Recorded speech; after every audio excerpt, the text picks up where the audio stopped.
It is totally their responsibility. And if they had taken care of the business earlier, we would be in this situation right now. The way that the game went and how egregious the referees were and how they were not protecting players, and they especially weren't protecting the number one player in this league, the biggest draw in this league, which is Caitlin Clark. They continue to not do that. She's going to stand up for her teammate, and that's what she did in that moment. The WNBA is facing a serious credibility crisis, and the Indiana Fever have reached their breaking point. What Caitlin Clark endured against the Connecticut Sun wasn't just a questionable call, it was part of a troubling pattern that has been quietly tolerated for far too long. Now, that silence is turning into outrage, and the situation is boiling over. Here is the problem. So many of these incidents are happening towards Indiana Fever players, particularly Caitlin Clark. Instead of headlines celebrating the Fever's huge win and their well-earned spot in the Commissioner's Cup Finals, all anyone can talk about is how Caitlin Clark continues to be manhandled. This wasn't physical. Basketball, it was a full-on ambush, with referees on the sidelines, shrugging like it was just business as usual. The Connecticut Sun didn't just play hard. They looked like they were auditioning for an MMA contract hand somehow. They walked away without a single consequence. If you're fed up with corrupt officiating, comment "Protect Caitlin Clark." The moment Fever head coach Stephanie White stepped up to the mic, it was clear this wasn't going to be your typical post-game cliché session. There was no coach speak. No sugarcoating, just raw facts, visible fury, and a full tank of righteous indignation ready to erupt. For this first, I know you and JC go way back to the Big Ten. What was going on with the chipiness there, and what explanation were you given for the tech that you got? I'll take the official question. I've got every blazing highlight lined up because this post-game wasn't just a rant. It was a reckoning. There's one thing this game made clear. It's that the WNBA hasn't just failed to adjust after Caitlin Clark's injury. Hiatus, they've completely ignored every warning sign. And the Fever? They're officially out of patience, done playing nice, and ready to put the league on blast. Let's rewind the chaos, the aftermath, and the tidal wave of reactions now crashing over the WNBA's officiating department like a storm demanding accountability. The matchup: Indiana versus Connecticut in a high-stakes Commissioner's Cup rematch. The Sun might not be title favorites, but they've mastered the art of messy basketball land, given their track record against the Fever. It was clear they came in ready to stir the pot. From tip-off, the energy was electric. The fouls were flying, and the referees either left their whistles in the locker room or seemed to save them exclusively for Caitlin Clark. And Caitlin Clark are talking to the official. They're both going at it saying, hey, there's a little extra right there. Enter JCS Shellen Best, known this season for treating opposing players like bowling pins. She's already injured Sophie Cunningham and Sydney Colson, but apparently she was aiming for a hat trick, adding a little extra spice for Caitlin Clark. Her mortal enemy. Took out a player. JC Sheldon. Caitlin Clark's mortal enemy. JC Sheldon. So she made a beeline straight for Caitlin Clark's face. Literally, and in the chaos that followed, Marina Mabry body-checked Clark so hard. You'd think they were scrimmaging for an NFL combine. Watch when Caitlin Clark is trying to create some space. It looked like she just got hit in the eye there. And Marina Mabry. I missed that one, Edona. Oh, I missed that one too. For fans watching at home, it was deja vu of the worst kind, from DJ Carrington's infamous eye, poke to Kennedy Carter's WWE-style takedown. We've seen this horror movie before, and now it's turning into a full-blown franchise. In a single play, Connecticut resurrected all the dirtiest hits from last season in rapid-fire succession poking, pushing and shoving like they were getting bonuses for every foul. You can't claw someone in the eye. Eject her. Eject both of them. So there's nothing there. JC Sheldon claws her in the eye. Then the two of them get into it, and then maybe just goes and shoves her onto the ground. Eject both of them. You heard that right? No ejections, no technicals for the instigators. Just Caitlin Clark getting a tech for what? having a face? It would be hilarious if it weren't so maddening. Then the avalanche hit. Fans, analysts, and former players weren't just irritated, they were downright furious, unleashing a storm on social media that sent ESPN trending like a scandal had just broken. Wait, JC Sheldon got away with clawing her in the face. Caitlin got teed up for getting clawed in the face. They didn't even call it a common foul. They didn't call it a common foul. They didn't even call it a common foul. Oh my god. They don't care about players. They don't care about players. It was the kind of officiating debacle so ridiculous that Sentil didn't even need to crack jokes. He just posted the play as it was, because reality had already crossed into satire. Commentators who usually keep it buttoned up were visibly heated. Marina Mabrey laying out Caitlin Clark with no consequences wasn't just a missed call. It was the officiating equivalent of waving a white flag. I tell you, social media is setting the WNBA on fire right now, not in a good way. That's the understatement. Even the usually diplomatic voices were fed up when Caitlin Clark gets tackled and she's the one penalized. That's not basketball, that's parody. And the basketball world wasn't laughing. Yeah, it looked like Caitlin got hit hard, both by JC Sheldon and Marina Mabrey there. I would not. Everyone was waiting on Stephanie Whiten. Oh boy, did she deliver. But before we get to that thermonuclear postgame take, let's pause for the moment that reminded everyone why Clark is different. After getting thrashed, slammed, and stomped, on again, she didn't flinch. She grabbed the game by the throat, stepped behind the arc, and iced the Sun with a dagger 3 right in JCS Sheldon's face. All right, enough is enough. You know, at some point, the line gets crossed too often where something needs to be done and things need to be corrected. And that is certainly the case with the way things around Caitlin Clark are officiated. This is a constant problem now. You know, it is something that since the beginning, I've kind of backed off on because physical play is a part of sports. You know, going after a superstar and trying to rough them up a little bit to get in their head is a part of sports. But when it crosses the line, the referees need to do their jobs. They need to do their job, blow the whistle, and officiate properly. You couldn't write a better script. She didn't just win the game. She made a loud, clear statement from way downtown. She let them hear it. The trash talk, the swagger, the I run this court energy, it was all there. All right. Here it's Clark, splashing home a 3 from way downtown. And then came the moment that flipped the narrative completely. After the dust had settled, the Fever's official account dropped a slow-motion clip of Caitlin Clark's reaction. Oh. Let's be clear, that wasn't just a celebration. It was a declaration, a silent, cinematic mic drop scene across the basketball universe. And don't think we're skipping over what came next, because it was the cherry on top of this wild saga. With her hand in her face.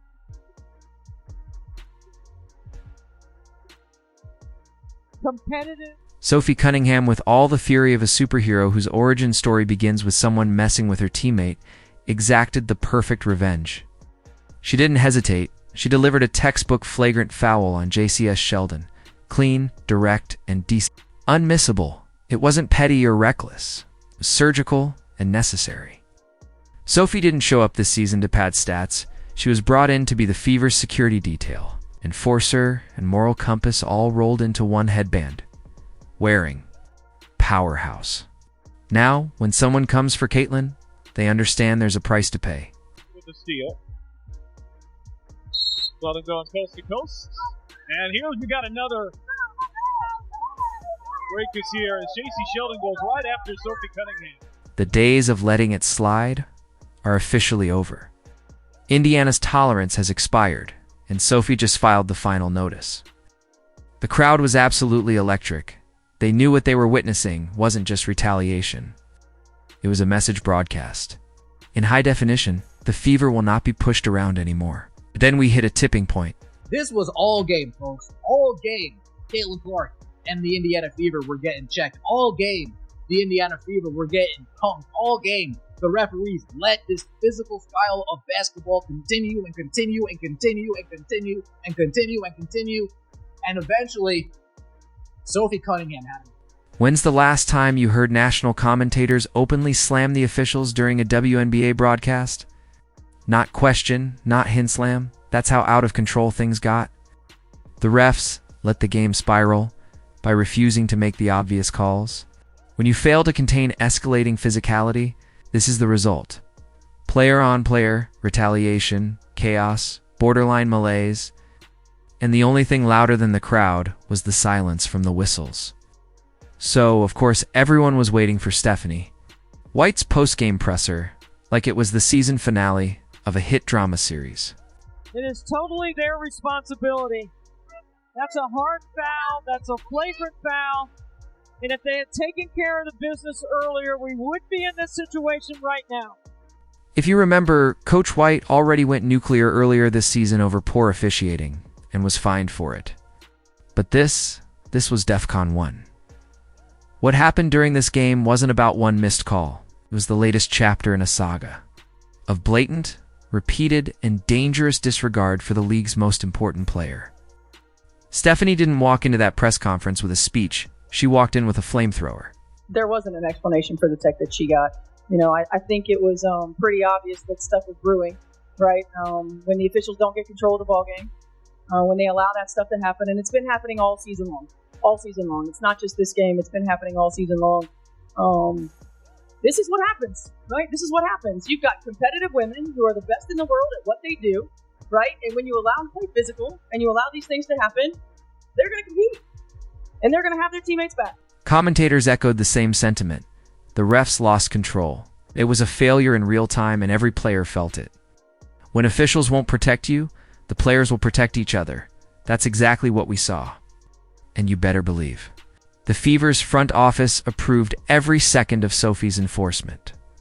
They've had enough of this kind of behavior. It's textbook sports justice. The NBA has been doing it for decades. Remember the bad boy Pistons? The Jordan rules? The Bulls hiring enforcers to protect Michael Jordan? You don't touch the star without getting touched back. Think Draymond Green protecting Steph Curry. That's the same energy. It's about respect. It's about hierarchy. It's about sending a warning. Take liberties with our franchise player, and you'll regret it. Do you really think that the NBA would be allowing certain players in the NBA to go after LeBron the way that Caitlyn was chucked to the ground? Do you think if another player came up blindsided LeBron, chucked him to the ground after he had just been poked in the eye, that the NBA would be like, oh yeah, technicals, nobody's ejected, just a common technical foul? That would never happen. It would never happen. And it's crazy that, it's not actually crazy. It's not surprising, unfortunately, because the referees have been horrible this entire time. But somebody else who called out the referees and has not been afraid to call out the referees is Coach Stephanie White. The most ridiculous part is that players like JCS Sheldon, who barely register on the league's radar, are getting the green light to lunge at Caitlyn like it's a demolition derby. The WNBA is playing a dangerous game they're risking not just a player, but the engine of their entire resurgence. Caitlin Clark isn't just a star. She's the star, the reason for sold-out arenas, TV ratings, and national coverage. Take her out, and the whole house of cards could come crashing down. Can you specifically detail what you mean by get control of the game, just to be in your words? Get control of the game is call the fouls that are actually happening on the floor.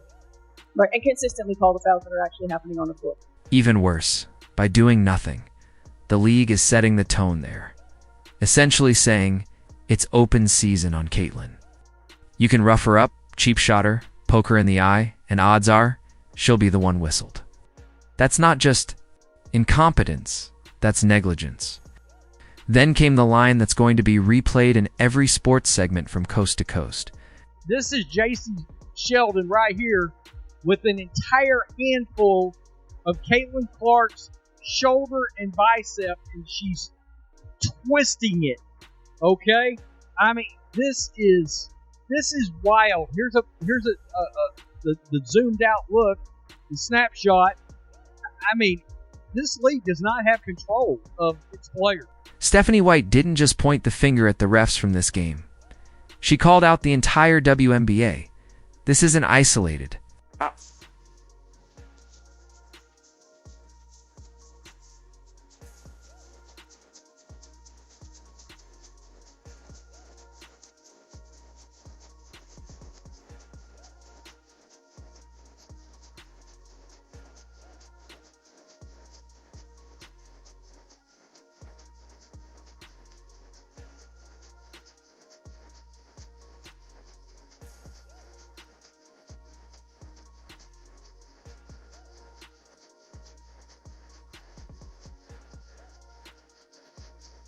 Enough red flag added by them.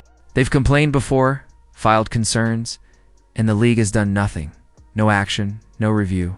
Just silence and a steady stream of technical fouls against the players being targeted. Then she dropped the hammer. These officials aren't keeping up with the league.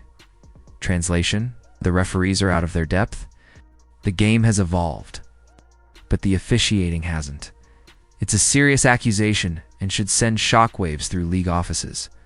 But let's not kid ourselves, this isn't the first red flag. It's just the loudest. Coach, do you think it's something pertaining to your team, or do you think it's a league-wide issue? Well, I've seen quite a few dust-ups in the league so far, so I think it's a league-wide issue. I mean, bad officiating is bad officiating. We've seen Caitlin nearly in tears, mid-game, pleading for a fair whistle. We've watched her get blindsided while the refs look the other way. This isn't happening behind closed doors anymore. It's live and in color. Now, the WNBA is standing at a crossroads, staring down three massive problems. The game has changed so much. Players are faster, they're better, they're bigger, they're stronger. They're as good as they've ever been. They're as athletic as they've ever been. The game is fast now. Things are happening quickly. Everybody's getting better, except the officials. First, the headlines aren't about basketball anymore. Nobody's talking about the Fever's playoff push, or how Clark delivered another jaw-dropping performance. All the focus is on the chaos, brawls, missed calls, and fan outrage. This was supposed to be a celebration of rising talent, but instead, it's become a circus. Second, if Caitlin Clark goes down again, the WNBA's moment could vanish overnight. Trading's gone. Ticket sales plummeting, media coverage disappearing. We already got a preview when she missed 5 games earlier this season, and it wasn't pretty. The league without Caitlin feels like the Super Bowl with no halftime show, flat and forgettable. Coach, you talked about the way that the game's been officiated for you guys. How did you see the foul that was not, or the lack of foul on the Bonner play, and then followed up by Lexi Holgate involved with foul? I thought it was egregious, honestly. I mean, I thought it was obvious. I felt like AB got one, had one going to the rim. They're in rotation. DB's was crazy. And then Lexi's, I felt like equally, we talk about, coming into the path, and it was an offensive player veering into the defensive player's path. It is what it is. We have to be able to play through it. But at the same time, I feel like it's really disrespectful. All the owners have to say is, what if she gets injured again? It's like, we're not committing to this because she can get injured again. If she does, it's over. And lastly, and this is the most dangerous the league has, alienated its biggest asset, Caitlin Clark. Fans aren't just cheering her on anymore. They're openly rooting against the WNBA's leadership. It's not a branding issue. It's a full-blown civil war. The league should be embracing its biggest star, but instead, it's creating animosity between her supporters and the officials meant to protect her. Now the fire is lit, and the spotlight is blinding. The WNBA can't hide behind vague statements or backroom apologies anymore. The whole world is watching, and what they do next will define their future. Because one thing's certain, this league cannot afford another second of silence. If you've had it with corrupt referees, comment Protect Caitlin Clark. Subscribe, and turn on all notifications so you never miss out. Click the video on the screen, and we'll see you in the next one. Finally fed up. Once again, WNBA, we're not talking about your basketball. We're talking about the WNBA WWE Raw circus that you got going on right now. All the owners have to do is say, what if she gets injured? It's like, we are not committing to this because she can get injured again. If she gets injured again, it's over.